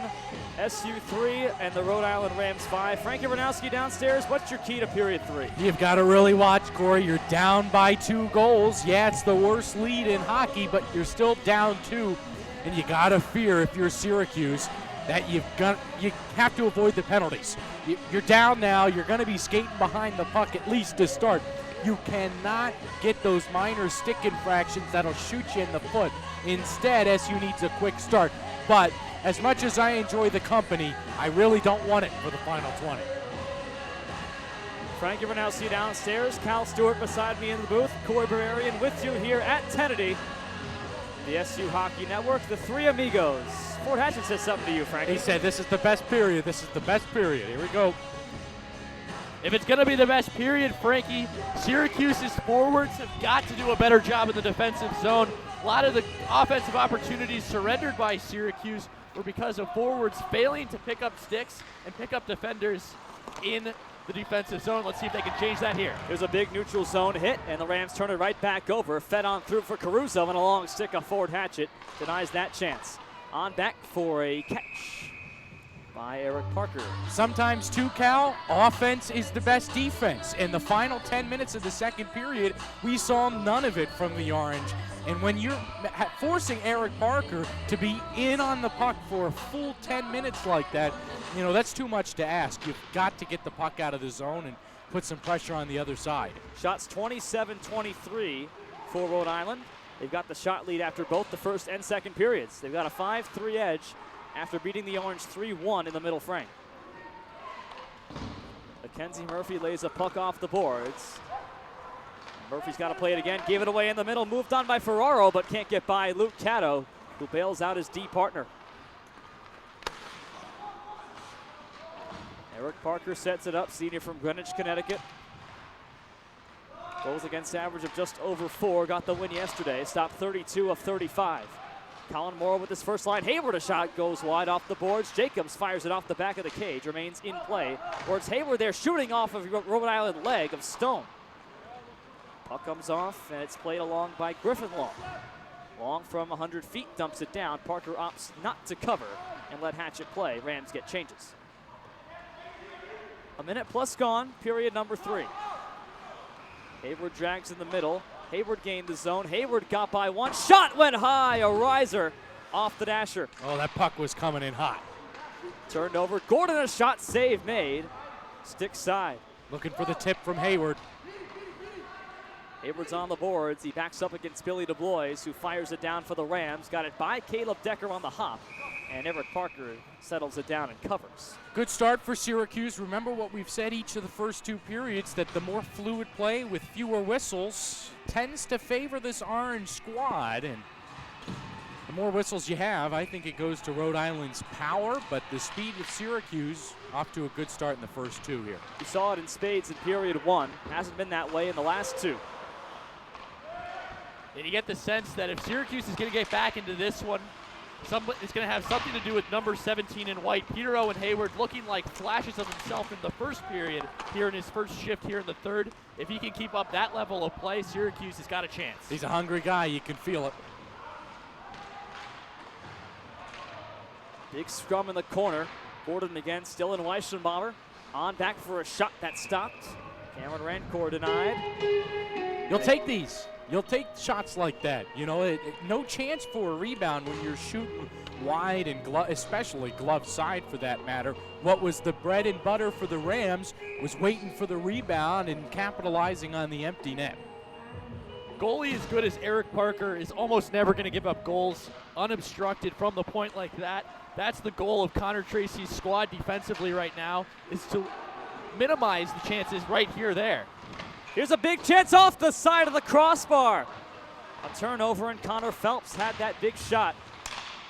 Again, a turnaround shot by Phelps goes wide, and down steps to it, tries to settle it. Ryan Daly pats it to himself. Daly gains the zone 2-on-3, and Phelps back checks it nicely for the Rams. Puck off of Preston, didn't see it for a moment. Preston drags and shoots one that's blocked by the first man, Costello. On back down, straight away, shot, save made by De Silva.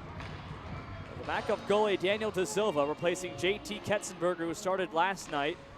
Looked pretty solid after a shaky first period. Yeah, that puck was a little bit too far off to the side to get any good deflection on it. Easy enough save for De Silva. Sometimes I think when you're shooting from the far corner point like that, you want to shoot low and try to get a rebound off one of the blockers. Or pads, rather. Yeah, it was actually a pretty good play by De Silva there. We saw it in the first period. He struggled to hold on to shots in his glove. Not that time. He made a strong play with the hand. A hit near Frankie. First line out there for the Orange. Matt Jacobs has it. Up on the far side for Caruso. Off of Jake Salisbury's stick at center ice. Pops on down for Luke Caddo to play. Caddo along off the bottom of the dasher. That's played by Morrow. Now to Caleb Decker. Two-line pass for Hayward. Played back to the Ram defensive Caruso. And we get a whistle here. Referee points the man out. And it says the faceoff's coming back.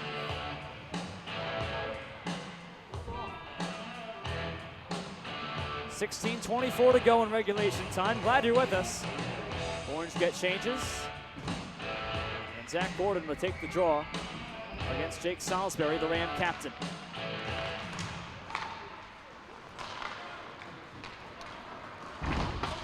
Big hit on DeRocher as Ryan Dowd came in. Out there with Vinny Barone and Zach Gordon on the line with Adam Bedford. Bedford's got it. His first shift of this third period. Rams trying to dump it down and can't. 2-on-2 engage. Ryan Dowd comes free inside the line, taken away, moving in, and can't get a shot away. Could Nick Ferraro, who's got a goal already today. Bad turnover. Great back check by Vinny Barone, though. Carried back on by Bedford. A big hit down low on Bedford. That's going to call a foul on the Rams as DeRocher got him near the knees. Tripping call. And a power play for the Cuse, down a pair. Man, Cory, you just hate taking a tripping penalty like that when you're just behind on the play and you're shoving your stick out there trying to make a good play on the puck. And it doesn't matter. You trip a guy up, and it may be the most frustrating penalty in hockey. Big chance coming up for the Orange now. Capitalize on this power play and cut this lead in half. Well, DeRocher sure wasn't happy. Power play for the Cuse. They've got 2 power play goals in this game. A whole lot more in this series. At 4 yesterday.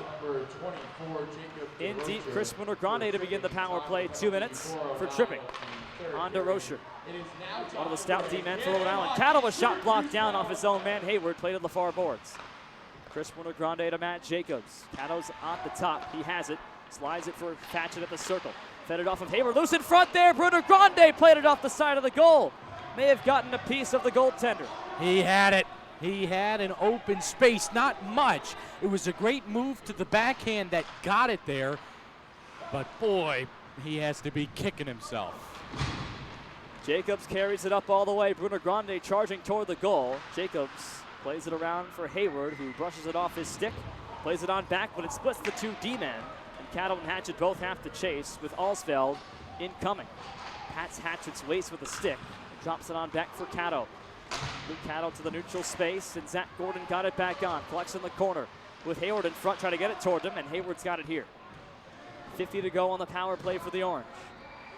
Hayward, a backhand for Ford Hatchett. In deep, Gordon. Prestamble there, score!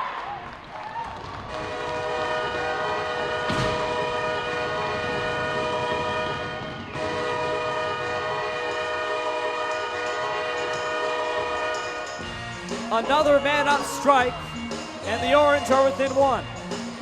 Monster play there by Lucas Prestamo, who stays hot.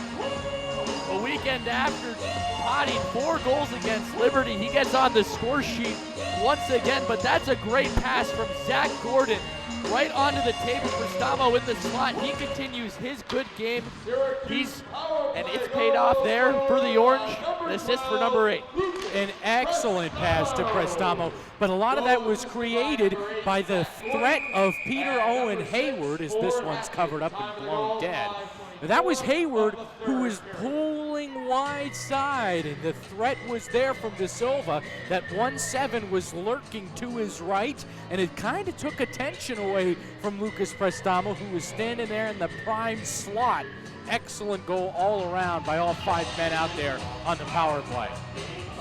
6th power play goal of the year for Prestamo and a penalty off the draw. Yeah, trip right on top of it. Right as it happened. Well, the Orange will be shorthanded. Adam Bedford called for the trip. And now Frankie's got some company. Bit of an unfortunate play there for Adam Bedford, just battling in front for the draw. Stick catches the leg of a Rhode Island player, and right after the puck is dropped, an almost immediate whistle, and a big opportunity here for the Rams to retake a 2-goal lead. Rams have excelled on power play goals. All their goals in game 1 came on the power play. Bedford called for the penalty. Just his 2nd minor penalty of the season in 9 games for him, the California guy. 5-man scrum. Orange kills some time. Long tries to poke it free, and the Orange keep the scrum going. Rescued finally by Nick Ferraro, played onto the back for DeRocher. DeRocher shot off the leg of Morrow. Another shot blocked for the junior Morrow. Caruso flops it down for Ferraro, intercepted by Morrow, who starts the offense. Jacobs can't clear it, and Cato does. No, kept inside the line. Long shoved against the boards, played on back for Salisbury. $1:20 to go on the Ram power play. DeRocher played it in deep. Fantastic play by Griffin Long there, picking the pocket of Colin Morrow and keeping the puck in the zone for Rhode Island. Near side, fed far side. Caruso shot wide of Parker. I don't know if he saw that. Ferraro was out in front. Here's a turn by Salisbury. In deep, Long found a pass toward the back. Salisbury rescues it. As Ferraro in front, sauced across. Caruso fed it back in front, looking for Long. He couldn't find it. Cato was defending him. 48 to go on the power play for the Rams. In deep, Salisbury on back Caruso. His shot from straight away is caught by Parker through a screen. You know, Corey, that was all started because the Orange could not exit the zone. Remember, when you're down 1 in a crucial penalty kill, that is not the time to start your offense. Just worry about clearing the puck out of the zone. Instead, Rhode Island had another 30 to 40 seconds of power play opportunity. 42 to go on the man up for the Rams. Rams on the draw, Costello from the point. A fresh 5 out there.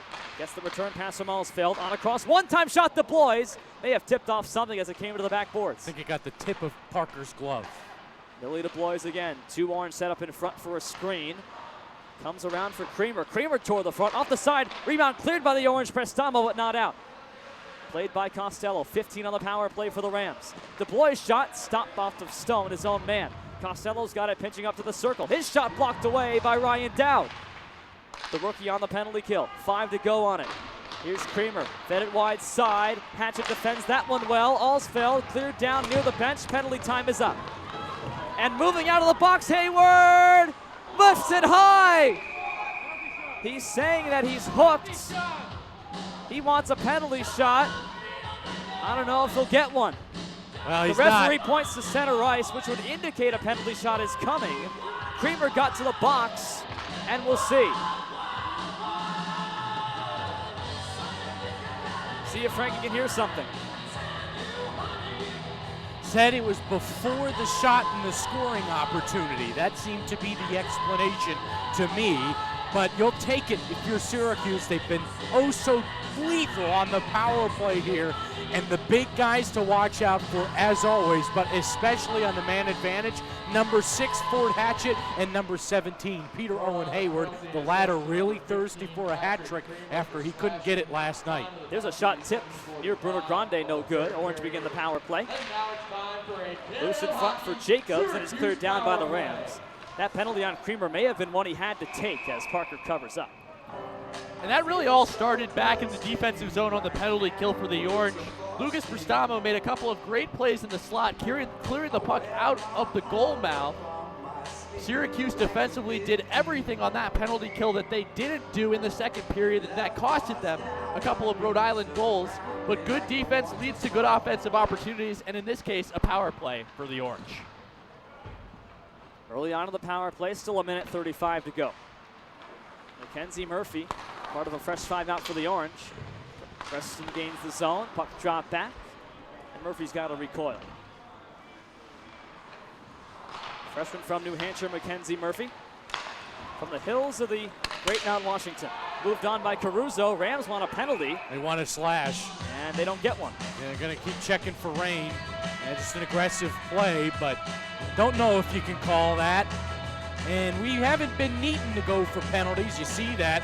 All the Rhode Island players looking for the slash. But you know what? When you're going this fast and playing this fluidly, the refs want to keep it going too. And unless if it's real bad, I don't think they're going to be calling those. And Joe Augustine just gave the slash motion repeatedly to the referee.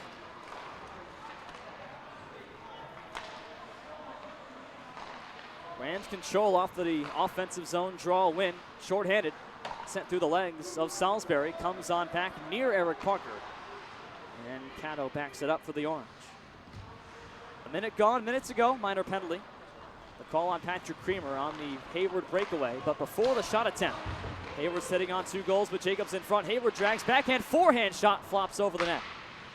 Now it's Bedford rescuing. Orange control 5-on-4. Along for Jacobs on the boards, has Bedford out in front, Caddo on the line. Jacobs holding, penalty time at 35. Spinning Hayward, shot tipped off Bedford, rebound for Hatchett, and he sends it behind the cage. Rams clear to center and all the way down.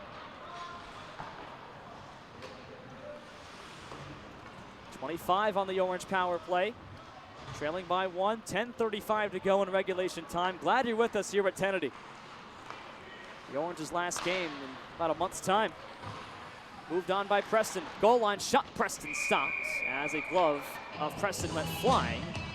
And a save is made. One last chance now on the power play. Win this face-off and get something on. The big guys, Caddo and Hatchett, coming off after long shift as usual on the power play.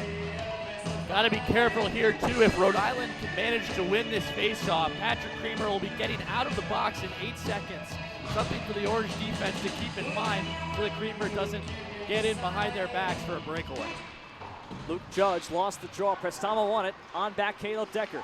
Slides it across. Murphy, a shot tipped wide. Prestamo's got it, but cleared by the Rams, not out. Penalty time is now up. Orange penalty unsuccessful. Here's Decker sliding it over. Murphy reels it in. Murphy shot, tip, score! Lucas Prestamo ties the game.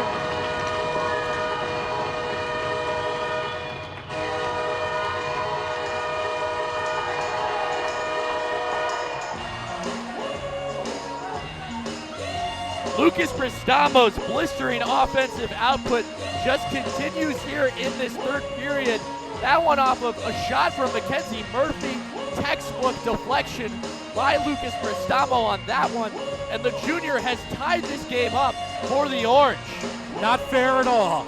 Not fair at all, because that puck was redirected at least 7 feet from where it was actually going to go off of Murphy's stick. His second goal of this period, second of the game for Lucas Prestamo. Had a 4-goal game against the Liberty Flames a couple of weeks ago. And he's tied the game for the Orange single-handedly just after the penalty expired. Well, remember what Connor Preston said yesterday when I got the chance to speak to him. They're not going to score all the pretty goals. They got to get to the dirty areas. And they've done a little bit of both, actually, today. Here's Hatchett moving on. Slides it across. Daly wide of his stick, 2-on-2. Daly backhands one. Finds Hayward off the shoulder of Hayward, and the puck pops out to center ice. And Caddo must recollect. With 9:15 to go in the third, 5-5. Caddo, a couple of moves in the neutral zone, was shoved against the Rhode bench by Mike Costello. Hayward gets the puck, gives it on for Jacobs, and 3 Rams collide. The captain, Jake Salisbury, senior from Cumberland, Rhode Island. Got it on out of a New England heavy lineup, but a few New Yorkers on the team. Big hit against the boards. Bad hit. That's hit. going to send Rancourt off for at least 2. And Mackenzie Murphy jawing in there as well with Griffin Long. Oh, man, that was a bad hit. That forced his head right into the boards. That is just an ugly hit for Colin Morrow down there on the ice, and reasonably so. He's going to be slow to get up as the trainer walks his way over. We're going to see if they give him more than 2 here.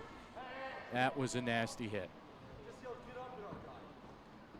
Cameron Rancourt called for the foul. See how many minutes are put up. We had 2 ejections in yesterday's game. 5 minutes. Not a match penalty, but 5 minutes. And it comes at a big spot as well as Morrow gets up and off the ice. I'd imagine he'll be looked at more than anything right now. Yeah, well, he's feeling his jaw quite a bit. It just got pushed right into the boards. Again, not exiting the game here, Cameron Rancourt, just 5 minutes. Well, here's your chance for Syracuse not only to stand up for your teammate Colin Morrow, but to really attack. See Morrow checking for teeth down there at the edge of the bench. The trainer looking for some loose chiclets. As we play on, 8:52 to go and a 5-minute non-releasable penalty against Cameron Rancourt. Heavy hitters are out again. Big guys you're looking for in the power play. I've liked what we've seen offensively from Luke Caddo. No stats to really show for it, but he's been solid. Of course, as always, Matt Jacobs, such a big threat. Look out for either Jacobs or Hayward on the net mouth. Jacobs takes the draw. Forward Hatchet with it. Straight away faked it. Jacobs open. Jacobs shot off a stick of Caruso. Rebound comes around for Hayward. He can't stuff it home. And play eventually stopped by De Silva. Heads up play there by De Silva. Nice save getting back to the post just in time for Peter Owen Hayward. Nearly had an open opportunity on goal, but that's set up by Adam Bedford. New to this first power play unit, but he was shielding De Silva's eyes. Great job screening the goalie. Almost led to a Hayward goal there. He's been in front all day. Luke Caddo across. Hayward low shot. Save De Silva, who knocks it back out of the air. I don't know how that wasn't called for a play by a high stick there. Everyone saw it. Here's Luke Caddo keeping it. Caddo flops it down right to the glove of Salisbury, and the Rhode Rams who carry it up 2-on-3. Near side, Salisbury shot, save, rebound loose in front. Mayer was charging for it and could not get wood on that puck. 4:20 to go on the major penalty. 8:10 to go in the third period. Moved on by Jacobs. Jacobs fed one for Hayward, couldn't find him, and the puck splits the two defenders off of Hayward. Remember, these guys have also been out here a lot through the first 12 minutes of this third period, especially those two big men on defense. Shots unofficially are 32-29. 5-5 in the third. Dumped down and covered up. Yeah, Rhode Island lost a game at Tennedy on a play just like that last year. Jacob Padalino from the red line, the center line, one-hopped it past JT Ketzenberger and in. That was the senior night game for the Orange. The one last hurrah for Dana Gray and James Colgan. And the greatest goal of Jacob Padalino's career, don't forget that. And one of only 4 goals he scored in 71 career games. Great keep by Murphy here in the corner. Bruno Grande lost the puck, influenced, and Costello fires at the length. 3:35 to go. The Orange, you would think, just need one. They can score as many times as they want. Remember what we saw yesterday on the power play? Didn't lead to any goals, but was looking real good. Was Mackenzie Murphy running the show from the point yesterday. See how they form here. Prestamo drops it behind for Connor Preston. Morrow and Murphy back of the line. Murphy gave it on. Prestamo here slides it through to Bruno Grande, and he can't get sick on that. Moved on by Preston. Dropped it back. Morrow keeps it. Morrow finesses one. Preston shot high and into the netting. Faceoff stays in. And it's a little tough here with these two guys because on this second power play unit, they shift Morrow back to the blue line, and you got two left-handed shots out there. But here we go. We got Caddo and Hatchet back running again from the blue line. It's such great facilitators, and you never know which one of these 3 men up front could be there in the blue paint to put it home. Orange off the draw. Luke Caddo as Hayward went down following the draw win. Slides it across for Hayward, the captain with 2 goals. Shot one, maybe a tip by Bedford, no. Clean shot as De Silva stops. Right in the gut. Looking for some better action, and that's what's being yelled to Hayward there. Be a little more aggressive on those shots. He can pull himself closer to the dot and get a better angle on it. Rams off this draw. They can't clear. Wrapped around right to the legs of Hatchet, who keeps it. Played off the boards indirectly for Hayward. Spins his way against Caruso and drops it outside the line. A couple of times we've seen that, though, which is not usual, that Hayward and Hatchet are not on the same page, and it forces a mass exodus for everyone to come back in and do it again. Hayward doing a lap. 2 lines for Jacobs. Hayward comes toward the middle. Still it's Hayward, rather Jacobs with it. With Hayward on the opposite side. Bedford digs it free off a scrum. Got it on for Hayward. Collects it nicely. with 2:20 to go on the major. Shot tipped by a couple of sticks. Bedford, the last one, didn't get on goal, and the Rams force a mass exodus yet again.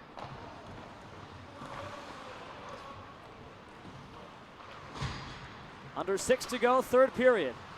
Major penalty on Rhode Island. 2 minutes left on that. Mike Costello got to the dump and chase first, but swooping in, Connor Preston. Cattle's back at the line, he's got it. Luke Cattle holds against Salisbury, dropped it across for Hatchett. Fed it across, Preston there looking for a one-time shot, sent it wide. Lost his footing, couldn't get behind it. Cattle slides it over, Hatchett again, shot, looking for a tip, couldn't find it. Preston was in front, battling with DeRocher. The Orange cannot get inside on this power play, not whatsoever.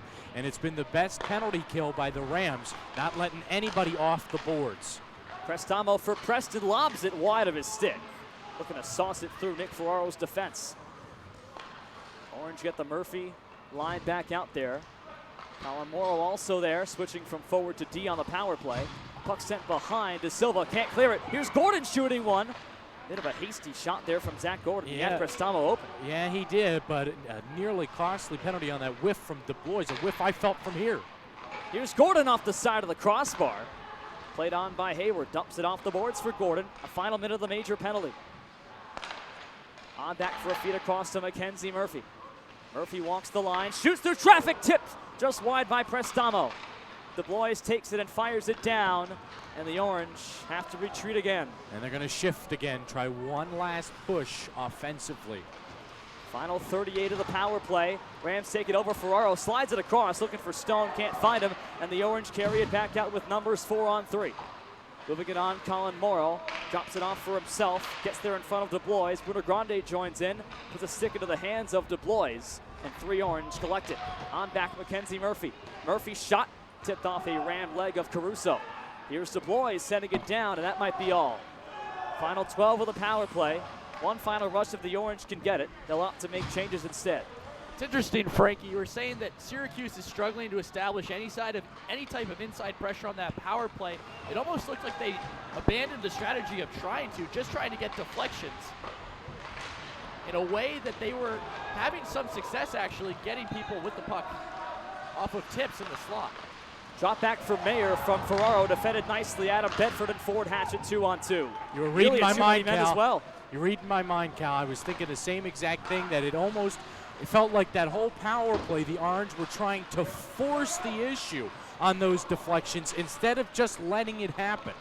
Here's Mayer shooting one over the bar. Bounces dangerously, and Ryan Dowd got there first. Nice move to get on by Tommy Flynn, but stood up by Caruso, didn't go down. And this puck does become an icing against SU. 3:11 to go. If we do reach overtime, it's 5 minutes of 3-on-3. I don't know that I agree with that icing call. I thought Tommy Flynn was about a yard or so past the red line there. I was surprised too, and Connor Tracy, not a fan as well. And not happy with it, but big chance now for the Rams, who, again, should have some momentum after an excellent penalty kill. Totally agree with you there, Frankie. I thought it was a great play by Tommy Flynn. Actually get the puck out of the zone and a nice deep dump. Apparently not, according to the linesman.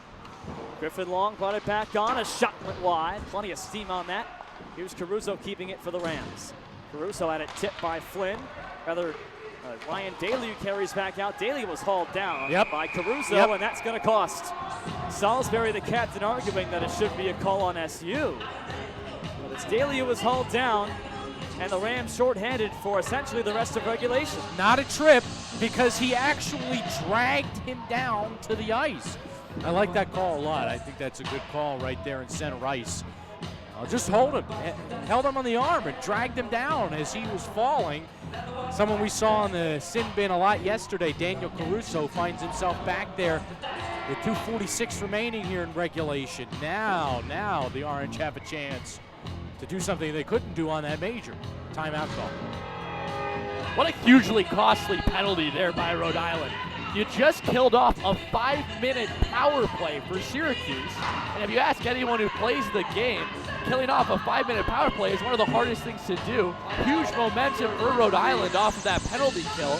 but right after, they squander it. And you know what, Cal? It was on an effort that really felt like, as you know, it wasn't coming much out of it. Just one Orange player right here in front of me at center ice. It wasn't an outlet pass. It wasn't too dangerous of a push for the Orange. And yeah, a bad penalty and a bad mistake. So a chance for the Orange to let the facilitators do their job. That's what went so well earlier. Get men out of position rather, and good things happen. Yeah, it's absolutely right. A harmless-looking play for Ryan Daly results in a costly penalty taken by Caruso, causing Joe Augustine to double over in what looked like pain from the Rhode Island bench. That's a costly penalty to say the least, and gives the Orange their best chance to avoid a 3-on-3 overtime here.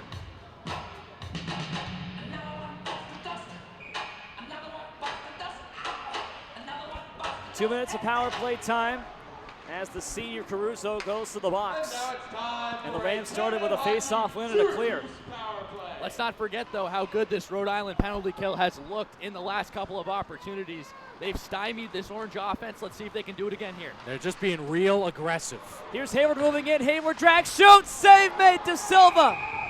What a stop by the netminder. It looked like Federo and Hayward was unstoppable. Save of the game there by the junior from Syosset, New York. Incredibly athletic looking play by Federo and Hayward, matched step for step by Daniel De Silva. Big time save by the junior there, keeps the game knotted at 5. I know it sounds crazy for me to say at 17, shouldn't have taken that shot, but I thought he had Bedford on the doorstep. Here's Cato shooting, save De Silva. Had no screen that time, and an easy stop. Good pass, though, right in the wheelhouse. You see Cato and Hatchett discussing some things there on the blue line. They've got great chemistry. They know how to pass to each other, and look for more of that here. Looked like De Silva was chirping a little bit at Owen Hayward after that play. You wonder if that'll backfire for the netminder. Here's Jacobs shooting one off De Silva's stick as an Orange player was down at the side of the goal. Adam Bedford, not sure how he went down, but I didn't see he's it down. And now shoving with Hatchett and Mike Costello. I'd imagine Costello's the one responsible. And now they say Billy DuBois is going to go to the box. Wow, Ford Hatchett is absolutely livid at Mike Costello right now. Well, you heard the call in Frankie's microphone. It's a 5-on-3 for the Cuse unless Hatchett gets a penalty here. 4-on-3 now. And that's too bad, because it's the big man here standing up for his teammates. Let's take a listen.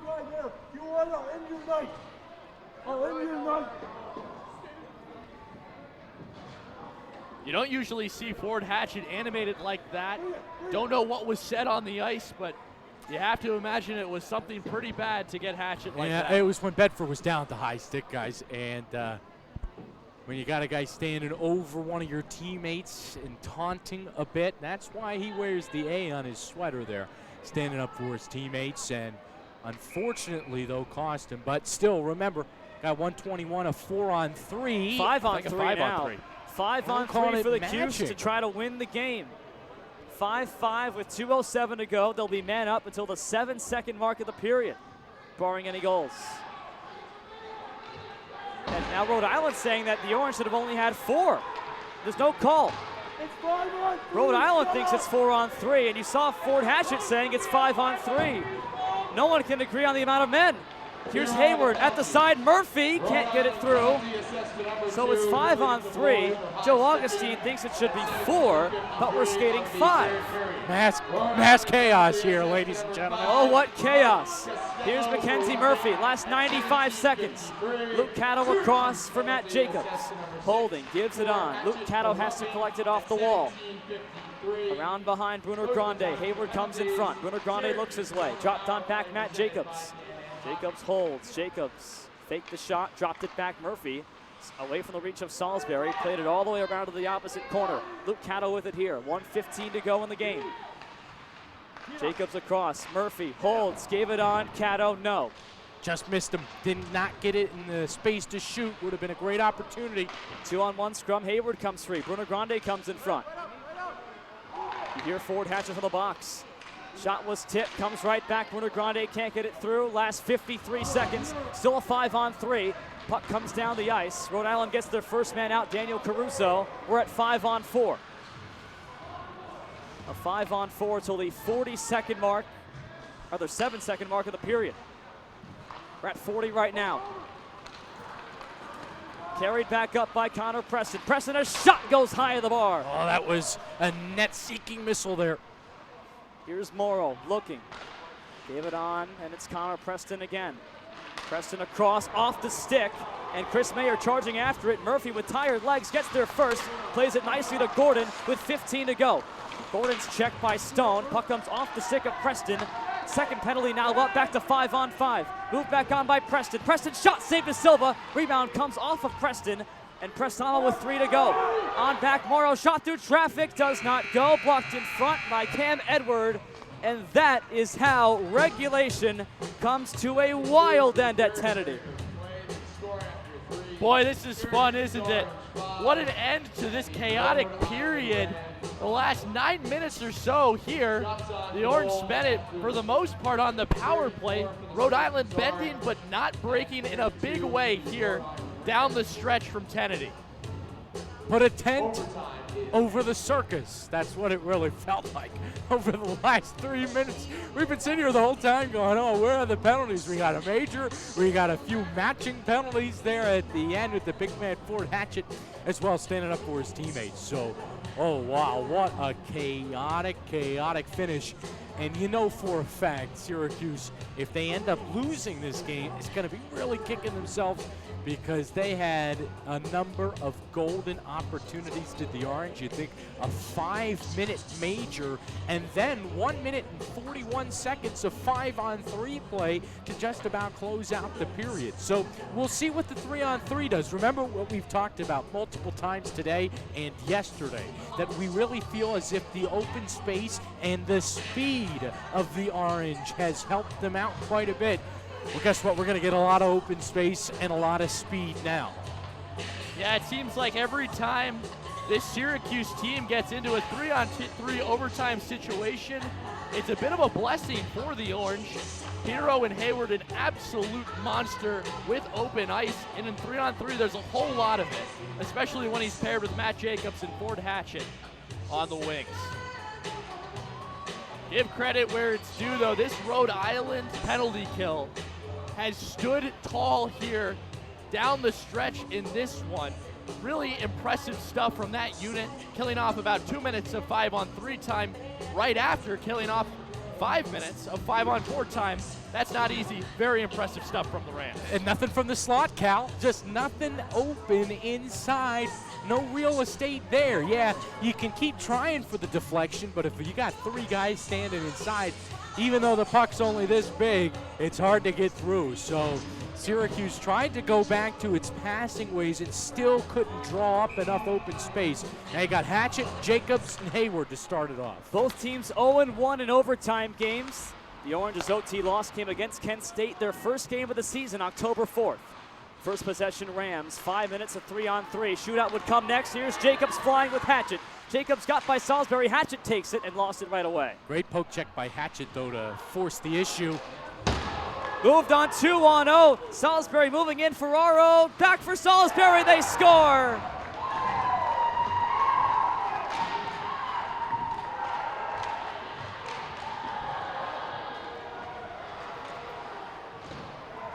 It's an overtime goal for the captain. A hat trick for 17. And the Rams win a heartbreaker 6-5 to split the series.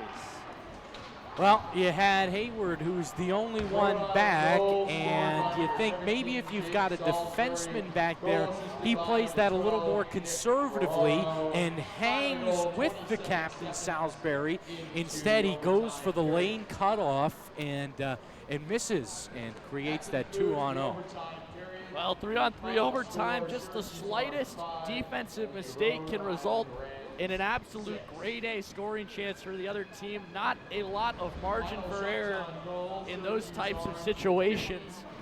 And really, I don't know if I've ever seen more time spent on an uncontested 2-on-0 opportunity for any time, as long as I've been watching the game. No chance for Eric Parker there, but in any event, that's a huge goal for this Rhode Island team and a big win for this program before Christmas break. A tough one, Cal. As I said just a few minutes ago, you know, that was a lot of time and a lot of time for big opportunities for the Orange, who spent a good chunk of time on the power play, 5 minutes and then a long 5-on-3, and none of it coming to fruition.